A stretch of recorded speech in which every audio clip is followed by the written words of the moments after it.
अच्छा, कभी ये सोचा है कि मधुमक्खी पालने में, रेशम बनाने में और अंगूर की खेती करने में आखिर कॉमन क्या है? जवाब दरअसल उनके वैज्ञानिक नामों में छिपा है। तो आज हम जीव विज्ञान की इसी दिलचस्प भाषा के राज खोलने वाले हैं और ये समझने वाले हैं कि वैज्ञानिक हमारे इस दुनिया को कैसे देखते और समझते हैं। तो शुरुआत इसी सवाल से करते हैं। मधुमक्खी, रेशम का कीड़ा और केंचुआ, सुनने में तो तीनों बिल्कुल अलग अलग जीव लगते हैं, है ना? लेकिन इन सब में एक बहुत गहरा कनेक्शन है, और वो कनेक्शन इस बात में है कि हम इंसान इनके साथ क्या करते हैं। इसका जवाब हमें विज्ञान की शब्दावली में ही मिलने वाला है। देखिए, आज की हमारी ये पूरी बातचीत इस एक हाथ से लिखी हुई लिस्ट पर आधारित है। अब पहली नज़र में तो ये बस कुछ मुश्किल से लगने वाले शब्दों का एक जंजाल लग सकती हैं, लेकिन असल में इसमें प्रकृति को समझने का एक पूरा का पूरा सिस्टम छुपा हुआ है। तो चलिए मिलकर इस लिस्ट के पीछे छिपे लॉजिक को समझते हैं। इस कोड को तोड़ने के लिए हमारा आज का सफर 4 हिस्सों में बटा होगा।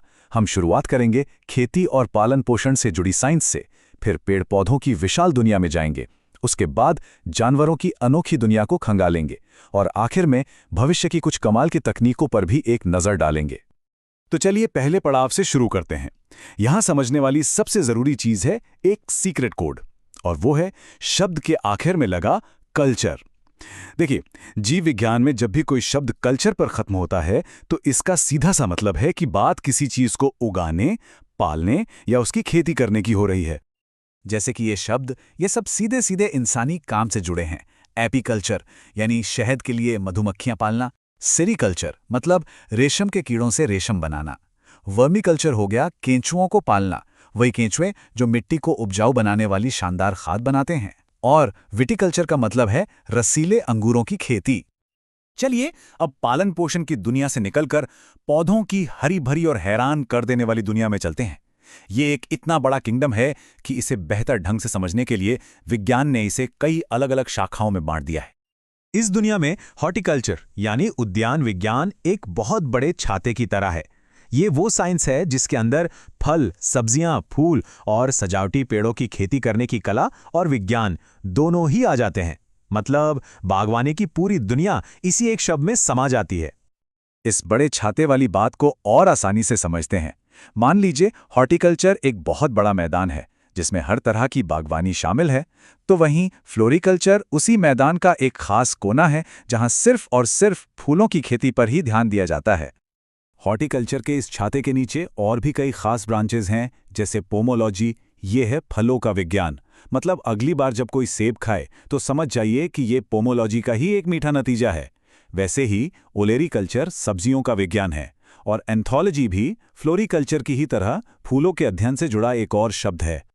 लेकिन प्रकृति की ये जो पूरी क्लासिफिकेशन है ना, ये सिर्फ पारंपरिक पेड़ पौधों पर ही खत्म नहीं होती। कुछ ऐसे भी अध्ययन हैं जो अक्सर पौधों के साथ ही पढ़े जाते हैं, पर वे असल में फंगस, काई और पेड़ों जैसे बिल्कुल अलग जीवन के रूपों के बारे में हैं। माइकोलॉजी में हम मशरूम जैसे फंगी के बारे में पढ़ते हैं। फाइकोलॉजी पानी में पाई जाने वाली काई यानी एल्गी का विज्ञान है। अब यहाँ एक बड़ा मजेदार फर्क है। डेंड्रोलॉजी पेड़ों और झाड़ियों का एक जनरल साइंटिफिक अध्ययन है, यह समझने के लिए कि वो कैसे काम करते हैं। वहीं सिल्विकल्चर का मकसद बिल्कुल अलग है। यह खास तौर पर लकड़ी के लिए, मतलब फर्नीचर और कागज बनाने के लिए, पेड़ उगाने और उनके जंगलों को मैनेज करने का विज्ञान है। तो कह सकते हैं कि एक ज्ञान के लिए है तो दूसरा उद्योग के लिए। तो अब हम आ गए हैं अपने सफर के तीसरे हिस्से में, जानवरों की दुनिया, और यहाँ हमारा नया सीक्रेट कोड है लॉजी। अगर कल्चर का मतलब था पालन करना, तो लॉजी का सीधा मतलब है का अध्ययन। ये हमें बताता है कि अब हम किसी चीज को पालने पोसने की नहीं, बल्कि उसका वैज्ञानिक अध्ययन करने की बात कर रहे हैं। और ये दुनिया तो वाकई कमाल की है। ऑर्निथोलॉजी हमें पक्षियों के जीवन के रहस्य बताती है। एंटोमोलॉजी में हम कीड़े मकोड़ों की विशाल और जटिल दुनिया को समझते हैं। ऑफियोलॉजी खास तौर पर सांपों पर केंद्रित है, और सौरोलॉजी हमें छिपकलियों के बारे में सब कुछ सिखाती है। और अब आता है वो उदाहरण जो कल्चर और लॉजी के बीच का फर्क एकदम साफ कर देगा। पिसिकल्चर का मतलब है व्यापार के लिए या खाने के लिए तालाबों में मछली पालना। इसका मकसद उत्पादन है। दूसरी तरफ इक्थियोलॉजी मछलियों का वैज्ञानिक अध्ययन है। वो समुद्र में कैसे रहती हैं, उनका बर्ताव कैसा है, क्लाइमेट चेंज का उन पर क्या असर हो रहा है। मतलब एक पेट भरने के लिए है तो दूसरा हमारे महासागरों को समझने के लिए। और अब हम आ गए हैं अपने सफर के आखिरी और शायद सबसे रोमांचक हिस्से में, स्पेशल टेक्निक्स। ये वो फील्ड है जो दिखाता है कि साइंस और टेक्नोलॉजी मिलकर खेती करने के हमारे पुराने तरीकों में कैसे एक क्रांति ला रहे हैं। ये तकनीकें तो सीधे भविष्य से आई लगती हैं। एरोपोनिक्स में पौधों की जड़ों को हवा में ही लटका दिया जाता है और उन पर पोषक तत्वों का स्प्रे किया जाता है। और हाइड्रोपोनिक्स में पौधों को मिट्टी की जगह सीधे पोषक तत्वों से भरे पानी में उगाया जाता है।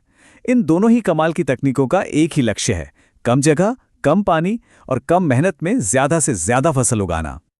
इन सभी शब्दों को जानने के बाद ये बात बिल्कुल सही लगती है। विज्ञान सिर्फ मुश्किल शब्दों को रटना नहीं है, बल्कि ये तो दुनिया को देखने का, उसे अलग अलग हिस्सों में बांटकर समझने का एक नजरिया है, और ये सारे शब्द उसी नजरिए का नतीजा है।